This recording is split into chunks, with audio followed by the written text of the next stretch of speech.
और क्लास चल रहा है सर। आगे देखिए, आप लोग को स्क्रीन दिख रहा होगा? अभी नहीं दिख रहा है सर, आ गया सर। यस आप लोग को स्क्रीन दिख रहा है? Yes sir. जैसे मैं आप लोगों को बता रहा था मैं कि थोरियम के बारे में, परमाणु ऊर्जा स्टेशन में परमाणु विखंडन के लिए प्रयुक्त परमाणु सामग्री का नाम क्या है? तो थोरियम है ना, जिसमें से बता रहा था कि सबसे ज्यादा जो वर्ल्ड में सबसे ज्यादा जो थोरियम पाया जाता है वो इंडिया में पाया जाता है और आपके झारखंड में पाया जाता है। आगे देखिए, परमाणु विखंडन के दौरान उत्पन्न होने वाली रेडियो सक्रिय किरणों का क्या प्रभाव होता है ना? तो यह क्या करता है कि हमारे स्वास्थ्य को, जो परमाणु स्टेशन होते हैं, जब उससे हम एनर्जी उत्पन्न करते हैं तो उस समय जो रेडिएशन निकलता है ना, तो क्या करता है हमारे स्वास्थ्य को वह नुकसान पहुंचाता है। मतलब वो बहुत ही खतरनाक जो है रेडिएशन निकलता है। अगर हम गलती से उसके संपर्क में आ जाए तो हो सकता है कि मनुष्य का मृत्यु भी हो सकता है ना। वह बहुत ही खतरनाक जो है, इसलिए परमाणु रिएक्टर जो जहां लगाया जाता है वह समुद्र के किनारे लगाया जाता है। और याद रखेंगे, यह इम्पोर्टेंट पॉइंट है कि परमाणु ऊर्जा जितना बनाने में खर्चा नहीं है, उससे ज्यादा उससे निकला हुआ कचरा का निपटान करने में खर्चा है ना। यानी परमाणु रिएक्टर जो बनता है ना, तो जितना उत्पादन करने में खर्चा नहीं है, उससे ज्यादा उससे निकला हुआ कचरा का जो है निपटान करने में, जो कचरा का निपटान करेंगे उसका खर्चा है ना।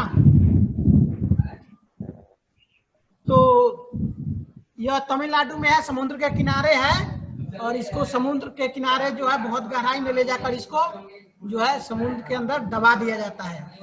तो यह परमानेंटली सोल्यूशन नहीं है ना, यह कभी भी नुकसान कर सकता है। तो इसका परमानेंटली सोल्यूशन अभी रिसर्च चल रहा है, जिसमें अमेरिका में चल रहा है, जिसमें वह 2049 तक बनकर तैयार हो जाता, फिर भी वह नहीं हो पाया।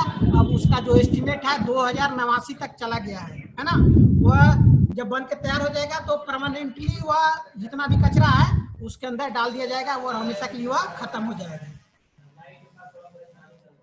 आगे देखिए, थोरियम में ही प्रक्रिया होगा। परमाणु विखंडन के दौरान उत्पन्न होने वाली रेडियो सक्रिय किरणों का क्या प्रभाव होता है? तो स्वास्थ्य को खतरा पैदा करता है बहुत ज्यादा। परमाणु रिएक्टर में नियंत्रण छड़ के रूप में किस सामग्री का उपयोग किया जाता है? जो आप क्वेश्चन बता रहे थे वहां छड़ का, तो यहाँ आया कैडमियम का हम लोग यूज करते हैं, है ना।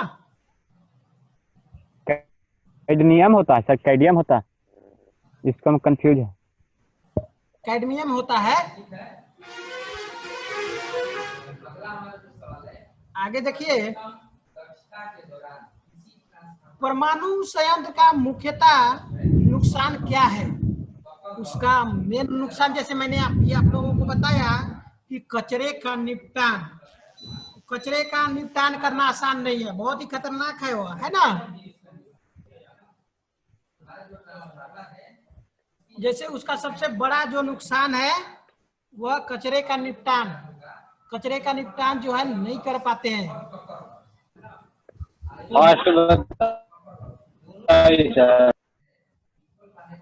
Hello hello, yes sir. जी सर। Yes sir. आगे देखिए, पवन ऊर्जा उत्पादन में कौन सी डिवाइस हवा की गति को महसूस करती है? तो पवन ऊर्जा में जो है हवा की गति को जो महसूस करेगा वो आपका टरबाइन कंट्रोलर जो होता है वह हवा की गति, जैसे पवन चक्की में जो ब्लेड लगा हुआ है ना, तो हवा चलेगा तो ब्लेड घूमेगा। Yes sir. किसको इंगित करेगा? आपको टरबाइन कंट्रोलर को, है ना। तो यह महसूस करता है। और साथ में टरबाइन कंट्रोलर में एक और सेंसर भी लगा हुआ रहता है कि जैसे उसमें पता चलता है कि हवा जो है किस दिशा में जो है बहने वाला है या आने वाला है। पवन शक्ति उत्पादन का प्रमुख नुकसान क्या है? देखिए, इसका प्रमुख नुकसान क्या है कि पता नहीं चलता है इसमें कि हवा कितना आएगा, है ना, फिक्स नहीं है। जैसे में ऑप्शन में है पवन ऊर्जा नियत और स्थिर नहीं है। जैसे पवन जो है, हवा जो चलेगा वो फिक्स नहीं है कि अभी आया, है ना, और अभी आया तो कितना आएगा।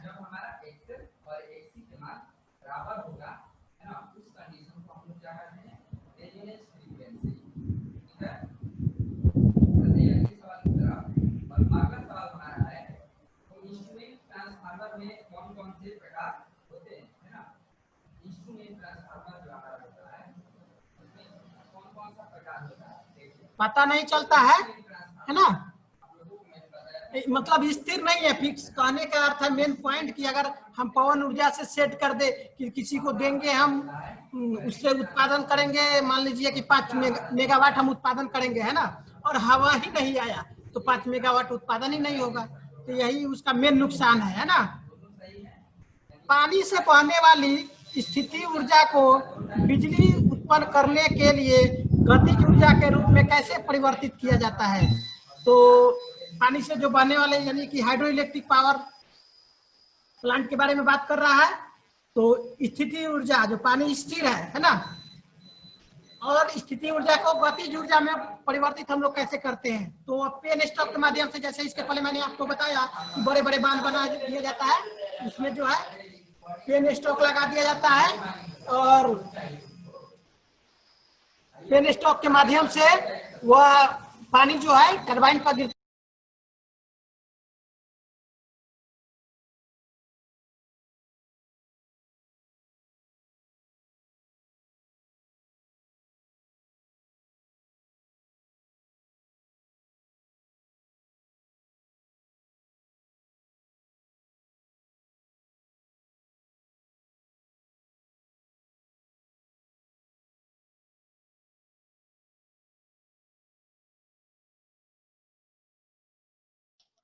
आवाज नहीं आ रहा सर।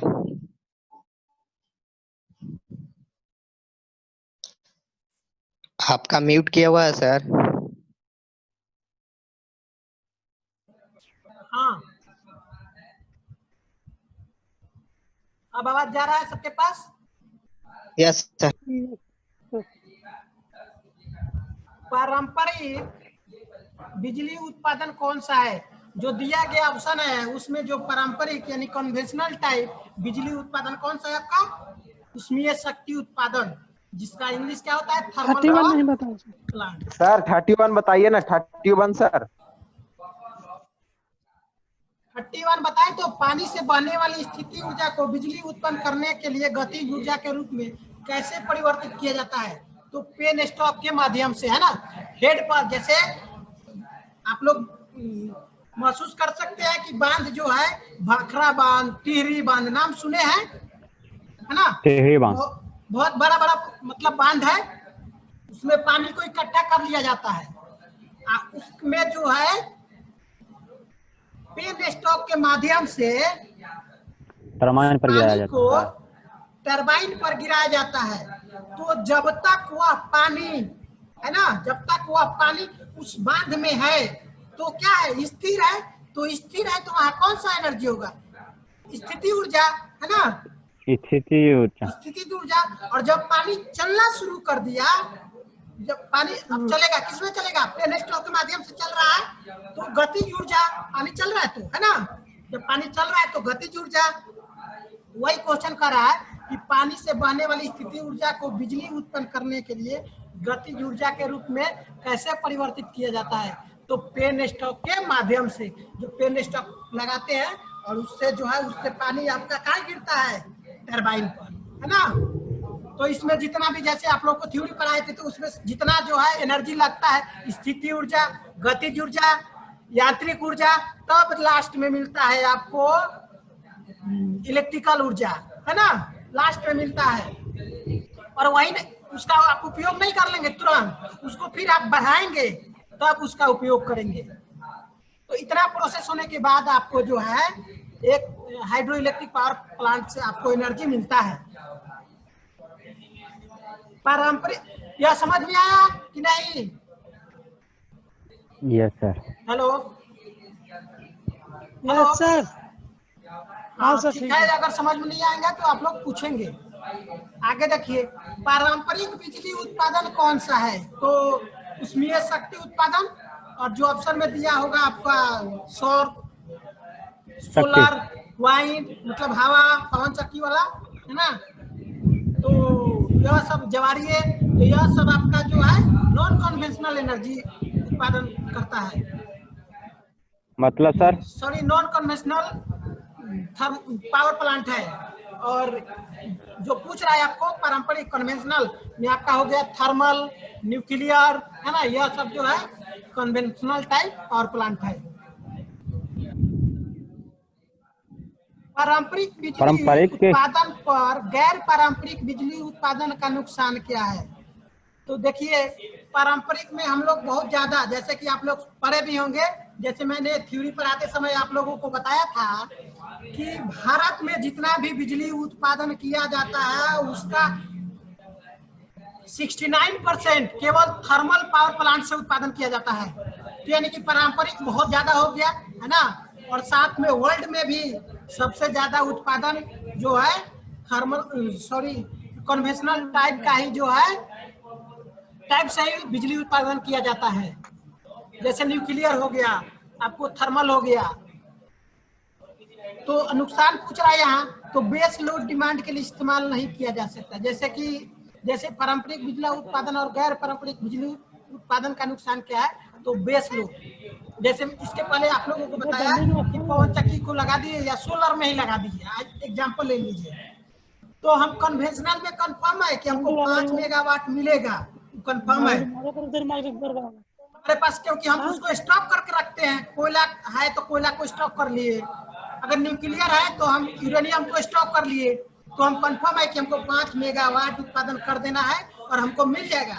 लेकिन अब नॉन कन्वेंशनल में जाते हैं तो देखिए, सोलर को ले लीजिए, है ना, तो सोलर हम ले लिए, हम 5 मेगावाट उत्पादन कर लेंगे और धूप नहीं निकला, बारिश हो गया, तो क्या होगा? 5 मेगावाट नहीं उत्पादन होगा। तो यही नुकसान है उसका। आगे देखिए, फोटोवोल्टेइक सेल बनाने के लिए प्रयुक्त सामग्री का क्या नाम है? तो सिलिकॉन। बैटरी आधारित माइक्रो हाइडल पावर जनरेशन में चार्ज कंट्रोलर का कार्य क्या है? तो बैटरी की ओवर चार्जिंग को क्या करता है? यह रोकता है। बायोगैस का मुख्यतः घटक कौन सा है? तो मीथेन। यह सब क्वेश्चन आप 10 क्लास में भी पढ़े होंगे। एक क्वेश्चन, बायोगैस का मुख्यतः घटक कौन सा है? मीथेन। बिजली उत्पादन के लिए भारत में कौन सा ईंधन प्रचुर मात्रा में उपलब्ध है? तो अभी तक प्रचुर मात्रा में जो है कोयला जो है हमारे यहाँ उपलब्ध है, जो लगभग आने वाले 50 सालों तक चलेगा। अगर हम जिस गति से चल रहे हैं उस गति से चले, तो अगर हम और ज्यादा इस्तेमाल करना शुरू कर दे तो वह कम भी हो सकता है।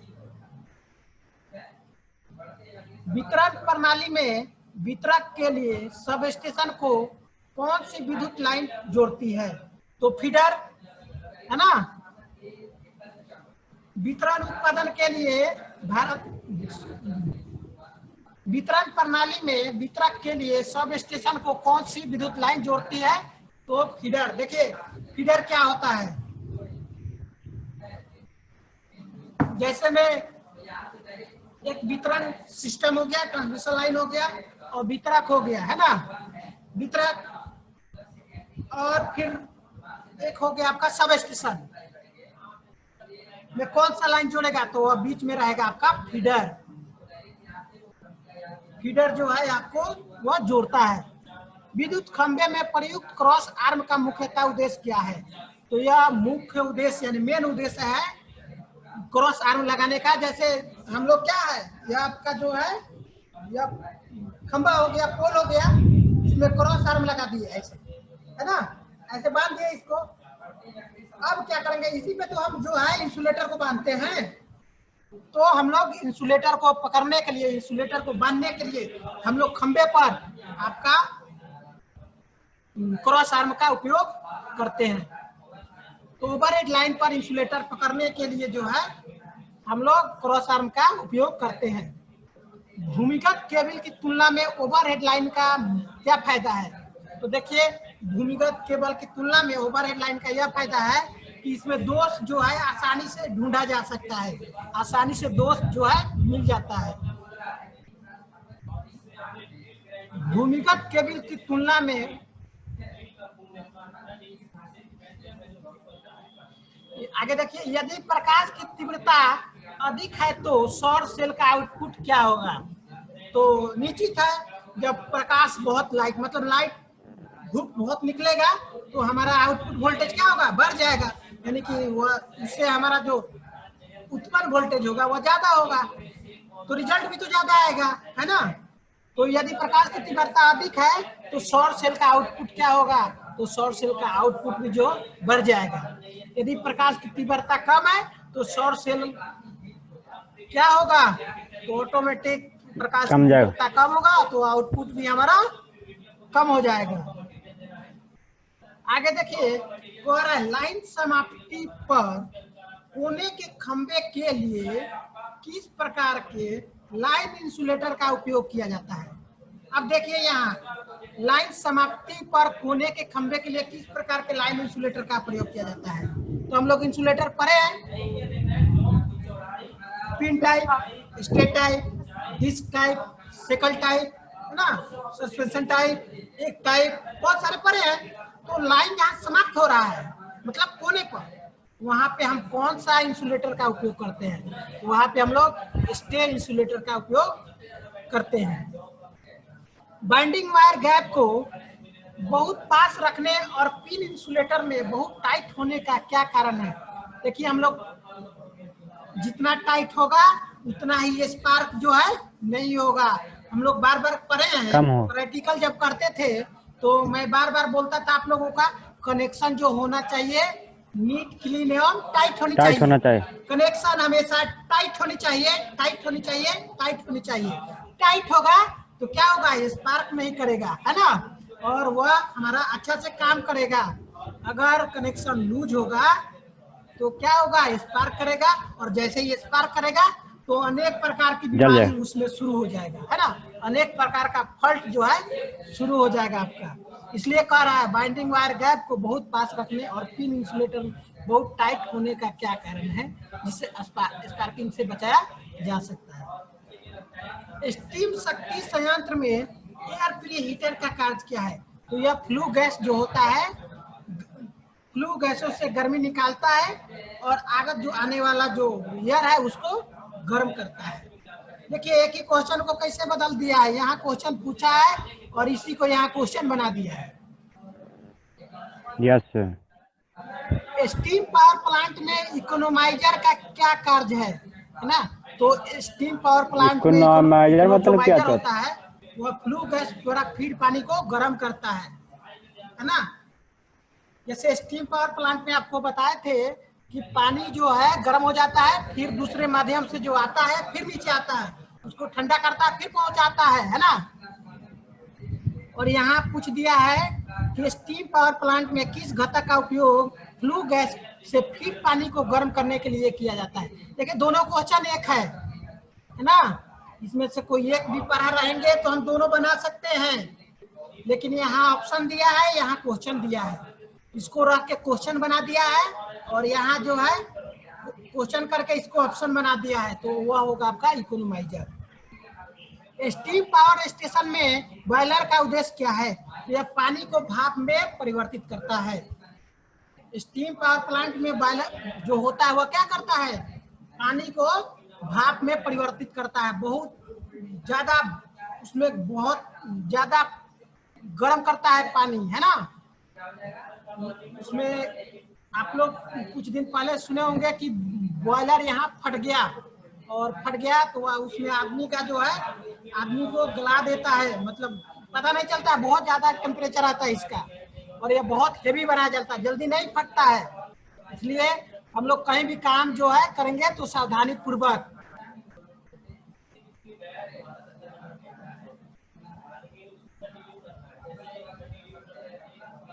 आगे देखिए,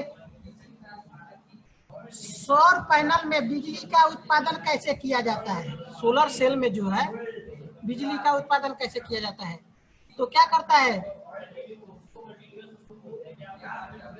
सूरज का जो किरण होता है, सूरज का रे होता है, वह जो फोटोवोल्टेइक सेल होता है जो सिलिकॉन का बना होता है, उस पर टकराता है ना, तब हमको जो है उससे बिजली उत्पन्न होता है।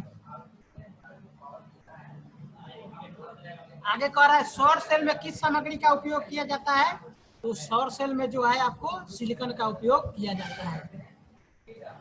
सबसे ज्यादा जो किया जाता है आपका सिलिकॉन का, है ना। जर्मेनियम का भी किया जाता है, लेकिन जर्मेनियम का कम किया जाता है ना।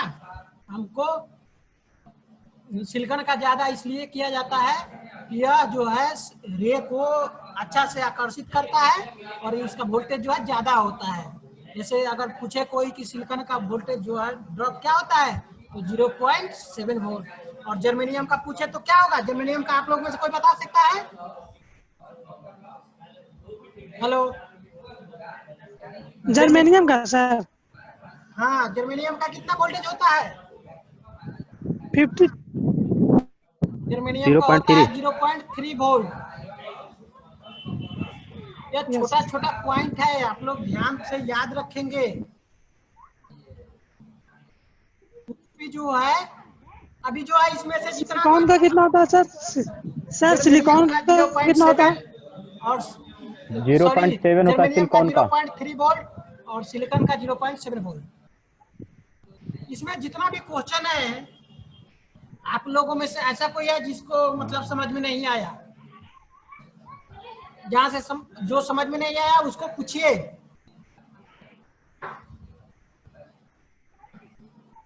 कोई भी क्वेश्चन है अगर समझ में नहीं आया तो आप इसको पूछिए।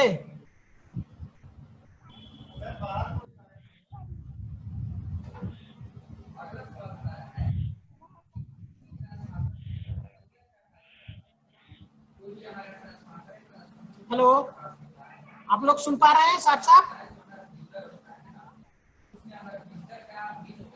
हेलो सर एस्टेट टाइप कैसा होता है सर? क्या? हेलो,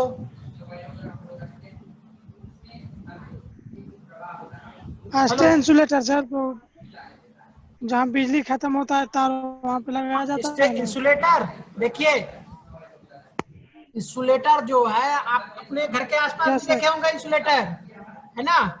सेकल टाइप इंसुलेटर आप अपने घर के आसपास भी देखे होंगे।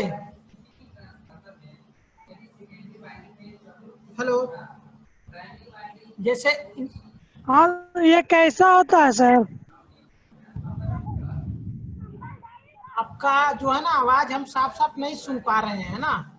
आपका क्वेश्चन बोल रहा कैसा होता है सर, कैसा आकार होता है? कैसा होता है इंसुलेटर, आकार पूछ रहा है ना। देखिए यस सर। आपके घर में लाइट तो गया होगा, तो है ना, तो लाइट गया होगा तो जहाँ ओपन वायर होगा, अभी केबल वाला वायर नहीं है ना, जो इंसुलेटेड वायर होगा वो वहां नहीं, जहाँ ओपन वायर होगा तो वहां देखेंगे आप कि ऐसे क्रॉस आर्म होगा, जैसे ये पोल हो गया। आप देखिए, मेरा वीडियो देखिए ध्यान से, है ना। अभी इसको हाँ सर देख रहे हैं। स्टॉप कर देते हैं। यह पोल हो गया आपका, है ना। इस प्रकार से पोल होगा, पोल के सीधे जो है सीधे पोल खड़ा होगा, और उस पे इस प्रकार से क्रॉस आर्म होगा, है ना। और इसमें ऐसे यहाँ से निकला हुआ, फिर यहाँ से निकला हुआ जो है आपका तो इतना छोटा छोटा रॉड होगा, है ना, उसको बोलते हैं पिन। Yes sir. आपको सेकल टाइप या पिन टाइप जो है इंसुलेटर लगा होगा, जो चीनी मिट्टी का बना होता है ना।